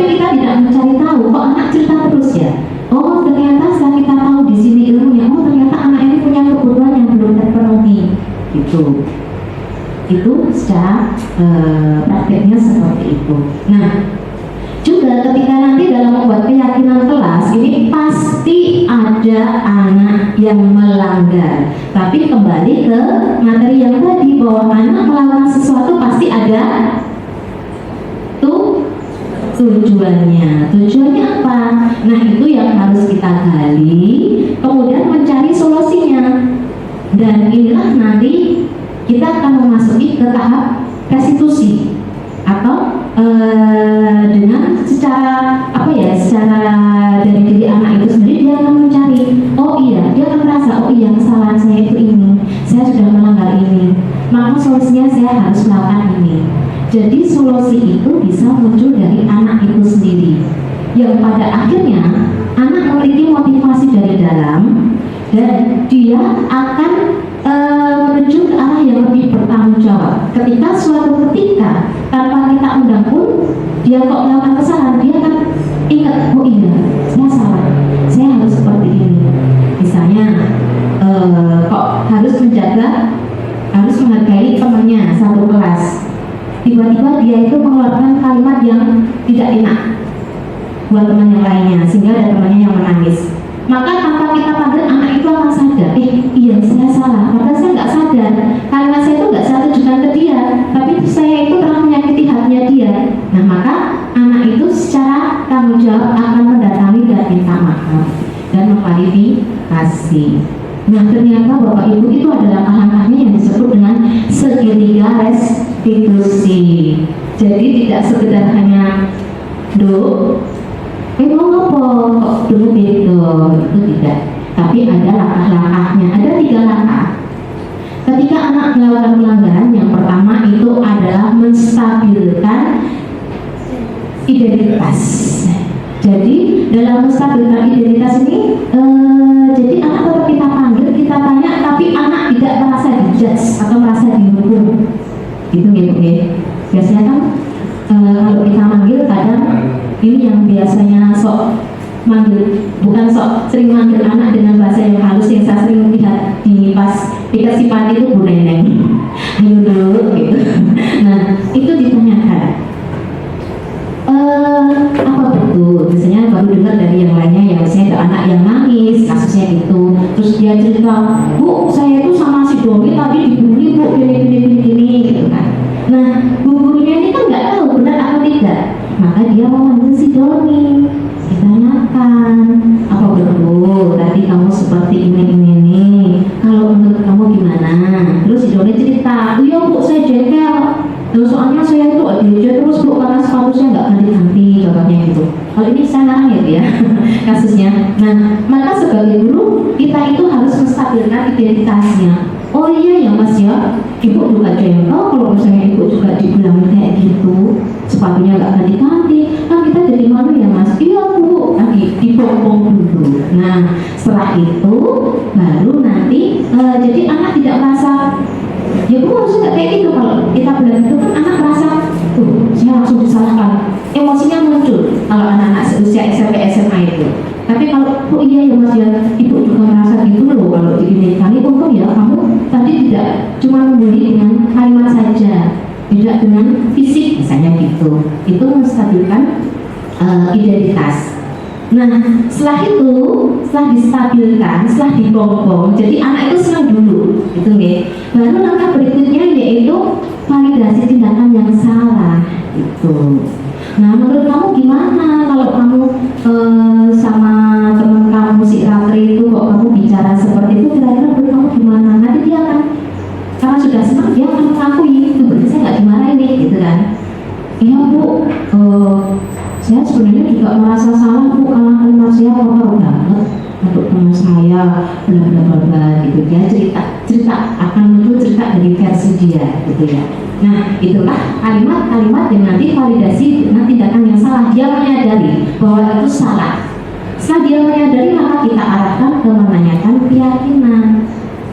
Disinilah untuk mencari solusi. Kira-kira gimana ya solusinya? Oh, tadi yang validasi yang salah ini bisa sih anak ditanyakan, terus gimana Mas? Kalau kamu sudah melakukan, menurut kamu itu salah, kira-kira tindakan apa berikutnya biar kondisi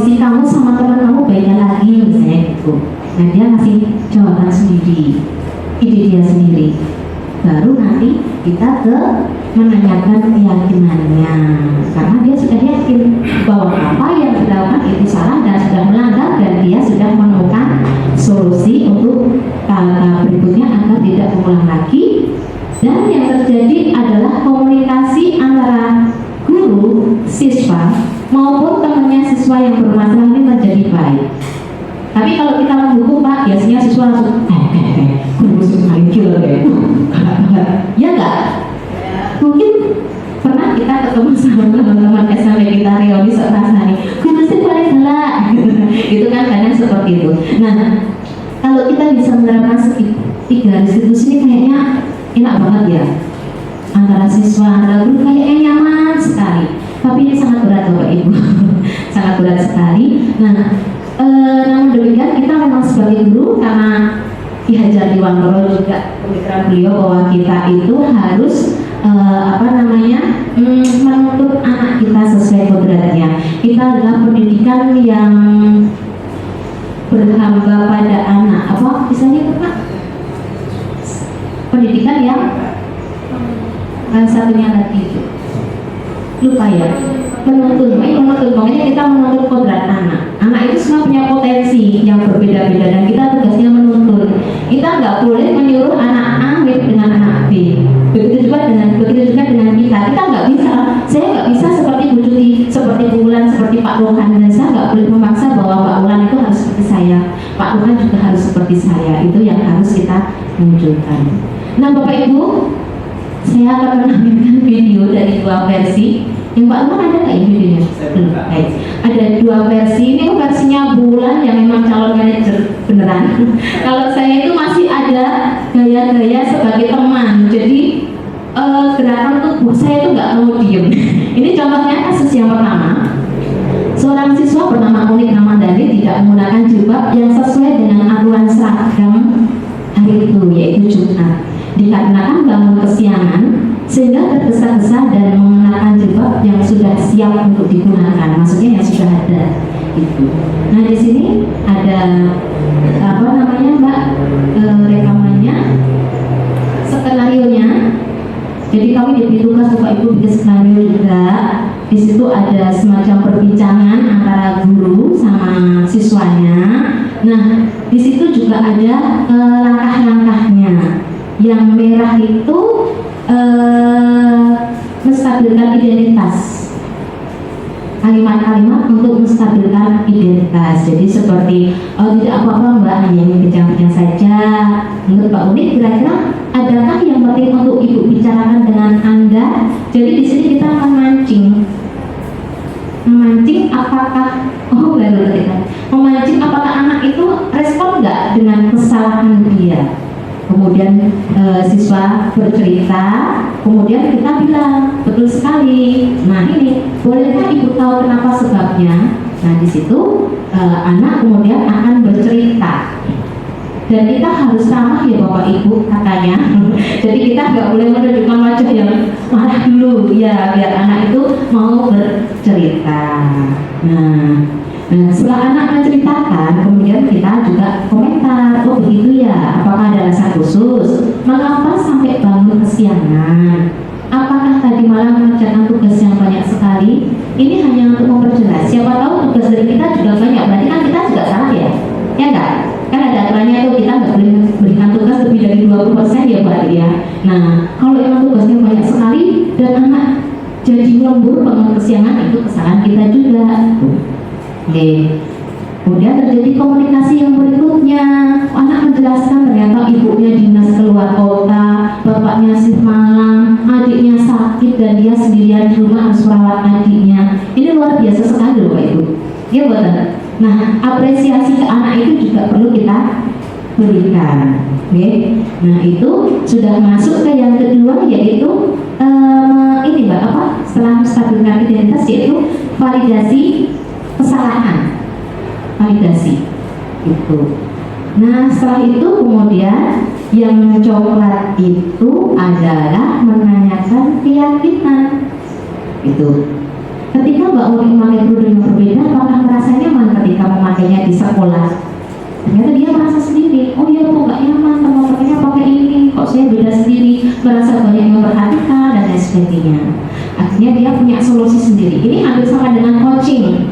kalau coaching mungkin kesalahan sudah dilakukan berkali-kali.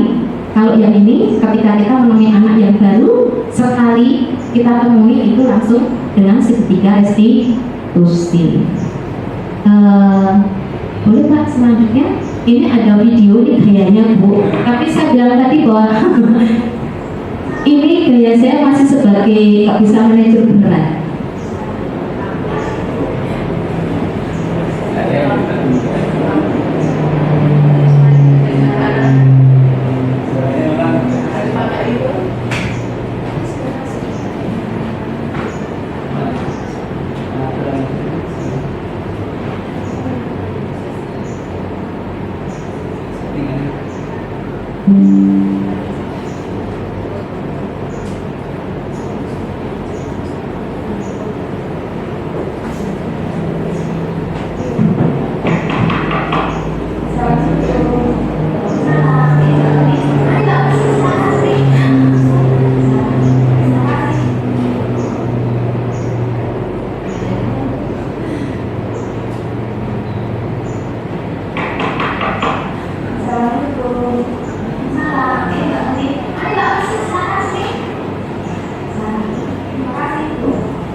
sebenarnya kita bikin 2 kasus ya, tapi cukup 1 kasus saya yang punya saya. Nanti cuma habis video. Nah, diskusi kepada anak-anak, Dok, kalau kita seperti itu, apa yang kalian rasakan? Mereka mengungkapkan sendiri, kemudian kita suruh mereka membuat skripnya dan mengungkapkan pengalaman mereka.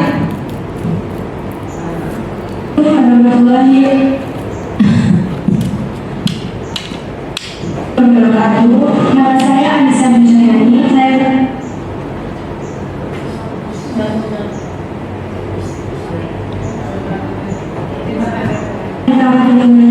Kami dari kelas 12 anak bersama. Kami sedang mencari solusi dari masalah kami dengan cara berdiskusi seperti itu. Dengan cara ini kami merasa tidak dihakimi, tetapi merasa dihargai, sehingga kami memotivasi untuk tidak mengulangi kesalahan yang sama. Wassalamualaikum warahmatullahi wabarakatuh. Oke, itu tadi salah satu contoh ya Bu ya. Masih ada contoh yang lainnya, mungkin Bu Wulan mau ditampilkan? Kalau yang Bu Wulan ini benar-benar sebagai seorang manajer, jadi gimana cara beliau duduk menghadapi siswa, benar-benar apa namanya? Ya, kalau saya masih pakai pegang tangan gitu Bapak Ibu. Tapi Bu Wulan ini sudah levelnya sudah tinggi. Ya, kasusnya adalah seorang siswa bernama Anissa Dwi marah kepada teman satu kelasnya karena desain poster yang dibuat ditiru oleh temannya. Anissa merasa marah dan tidak dapat mengendalikan emosinya. Ini di sini sudah dicantumkan sekalian untuk ucapan-ucapan atau perkataan yang menstabilkan identitas, kemudian validasi tindakan yang salah, itu, kemudian yang berikutnya menanyakan keyakinan. Kemudian videonya, nah harusnya manajer itu seperti ini Bapak Ibu. Duduknya masih sekarang Anissa tadi bilang ada laporan si Anissa marah-marah ini di kelas, apakah benar seperti itu? Iya begitu kan? Mengapa Anissa marah-marah pada ini? Pasti Anissa punya alasan kan? Iya Bu, jadi itu ada desain dari saya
Itu tadi hasil video ya Bapak Ibu.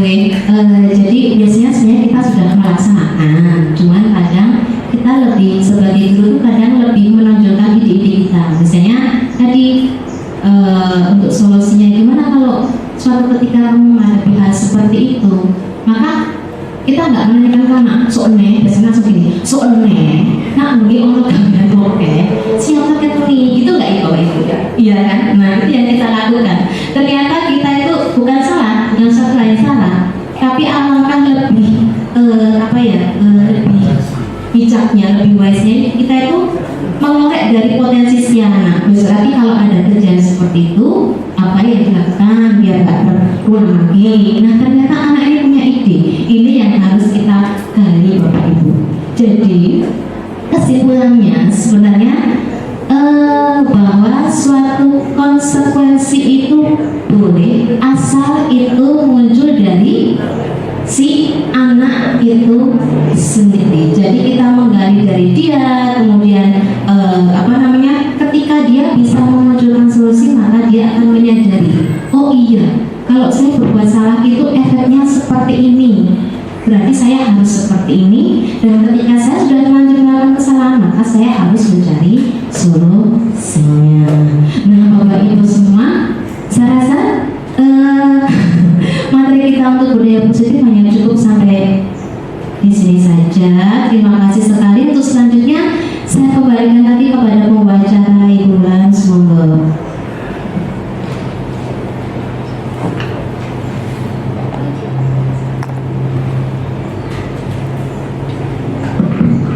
Baik Bapak Ibu, sebelum memasuki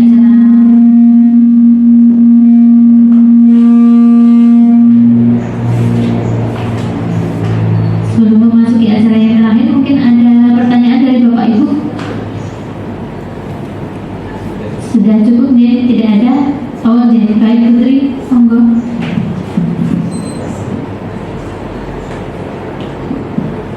Assalamualaikum warahmatullahi wabarakatuh. Saya tidak akan bertanya Bu Astuti, Bu Rohana, tapi dari ketiga pemateri yang pertama Pak Arfan mengenai paradigma, Mbak Mulan mengenai restitusi, dan Bu Astuti yang itu luar biasa, bagus banget isinya, dan endingnya kita berusaha sebagai guru bisa mengaplikasikannya. Yang kedua, agar tidak mubazir ya semua konsep yang bagus ini, alangkah bijaksananya kalau kita sebagai guru itu selalu mendampingi siswa. Jadi ada kesalahan, ada kebaikan itu didampingi agar yang salah menjadi baik, yang baik terus ada peningkatan. Karena sebagai guru itu harus terus mendampingi terus. Terima kasih. Assalamualaikum warahmatullahi wabarakatuh. Terima kasih kepada Bu Tri Setianingsih yang sudah memberikan tanggapan positif bagi kita semua. Tepuk tangan dulu untuk kita semua Bapak Ibu guru. Baik, alhamdulillah sampailah kita di penghujung acara yang terakhir yaitu penutup. Marilah kita tutup acara pada pagi hari ini dengan membaca hamdalah bersama-sama. Alhamdulillahirabbil alamin. Baik, dari saya banyak kesalahan kata, saya mohon maaf. Saya akhiri, wassalamualaikum warahmatullahi wabarakatuh.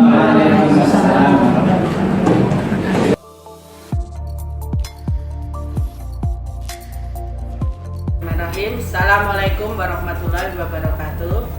Perkenalan, saya Bu Dwi Ati Wijanati selaku Wakil Kepala Sekolah Bidang Kurikulum SMK Negeri 1 Depok, Sleman, akan memberikan testimoni kepada calon guru penggerak Ibu Sri Astuti SPD MPD, Bapak Mas Ruhan SPD, dan Ibu Erni Wulandari SPD DGP Angkatan 9 dalam melaksanakan diseminasi budaya positif, yaitu tentang perubahan paradigma belajar, disiplin positif dan nilai-nilai kebajikan, kebutuhan dasar manusia, restitusi keyakinan kelas dan segitiga restitusi sudah dilaksanakan dengan baik dan bagus sekali, sangat menginspirasi kepada teman-teman sejawat guru yang lain.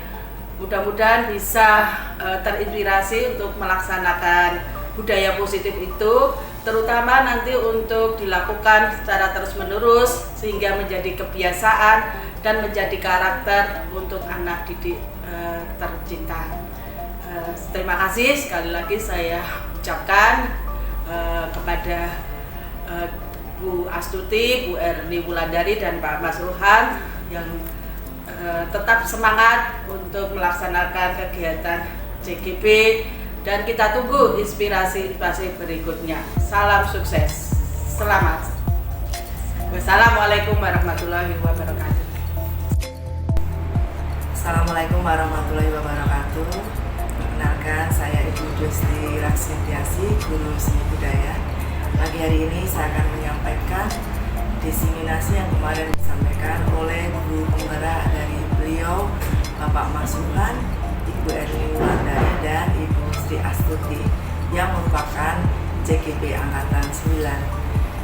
Materi diseminasi itu sangat menarik bagi saya dan berkesan, dan itu membuat perubahan mindset bagi saya, khususnya tentang budaya positif yang di situ ada keyakinan kelas, dan anak-anak diminta membuat kesepakatan bersama yang ide-idenya dari anak-anak, dan itu bagus sekali, dan bisa dengan cara menyantumkan tulisan-tulisan di papan-papan itu kemudian dibaca dan dirangkum menjadi suatu kesepakatan, dan itu kesepakatan kalau saya praktekkan pada diri saya, seandainya saya membuat kesepakatan itu akan lebih dalam ya.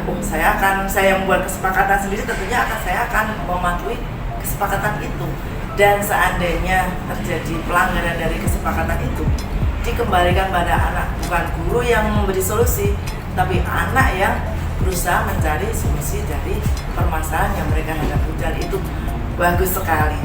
Terima kasih pada teman-teman yang sudah menyampaikan ilmu yang sangat bermanfaat bagi saya, khususnya sebagai guru SMK Negeri 1 Depok. Terima kasih. Assalamualaikum warahmatullahi wabarakatuh. Assalamualaikum warahmatullahi wabarakatuh.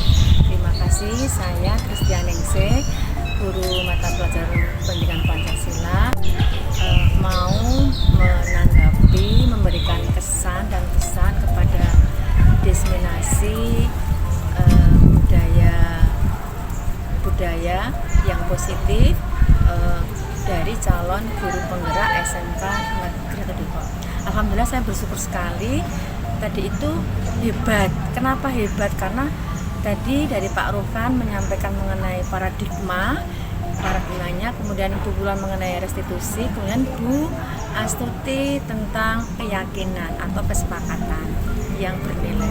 Tadi saya benar-benar terkesima dengan penyampaiannya 3 materi tadi itu, di mana semuanya itu berakhir dengan sebuah pengimbasan yang menjadikan pembiasaan yang positif bagi saya sendiri sebagai guru, bagi siswa, dan bagi keluarga besar SMK Depok. Yang pertama, yang kedua, pembiasaan itu diawali pengimbasan itu akan menjadi berhasil ketika ada pendampingan dari guru kepada siswanya, agar siswanya merasa memiliki terhadap apa yang dikerjakan, apa yang mau disampaikan, apa yang mau menjadikan sebuah kesepakatan kelas itu. Dan saya senang tadi Bu Astuti meyakinkan mengenai keyakinan sebuah kesepakatan yang bernilai positif bagi kelas itu. Bu Wulan mengenai restitusi, ya kan, itu juga bagus mengenai hal-hal yang positif di kelas itu. Jadi nggak boleh ngejudge guru itu, tapi langsung mencari akar permasalahannya sehingga ada solusi. Pak Ruhan juga bagus, paradigma mengenai budaya itu menjadikan sebuah pembiasaan diawali dari pengimbasan nilai-nilai budaya dalam sekolah itu. Dan alhamdulillah dari 3 pemateri itu bagi saya pribadi cukup bagus. Dan ada satu pesan saja, tidak sampai di sini, tapi berkelanjutan terus-menerus baik itu Bapak Ibu gurunya dan siswanya agar mencapai tujuan yang utuh juga. Terima kasih semuanya, sukses dan salam bagi Bapak Ibu guru calon guru penggerak. Terima kasih. Wassalamualaikum warahmatullahi wabarakatuh. Oke, selamat pagi. Assalamualaikum warahmatullahi wabarakatuh. Perkenalkan, nama saya Dimas Muhammad Rizko Widya. Saya mengajar di SMK Negeri 1 Depok. Bidang studi saya PJOK. Kemarin saya sempat mengikuti desiminasi tentang budaya positif yang sebagai narasumbernya adalah Pak Masruhan, Bu Erni Wulandari, dan Bu Sri Astuti. Oke. Kemarin banyak sekali dari video mereka, pengalaman yang mereka sharing ke kita, terutama saya masuk ke dalam karakter. Ternyata yang merubah itu bukan karakter siswa saja, namun juga guru juga patut dirubah, terutama dari pembawaannya, lalu penyampaian materi, penyelesaian masalah. Dalam perubahan ini, kalau menurut saya lebih mengarah ke gurunya, seperti itu.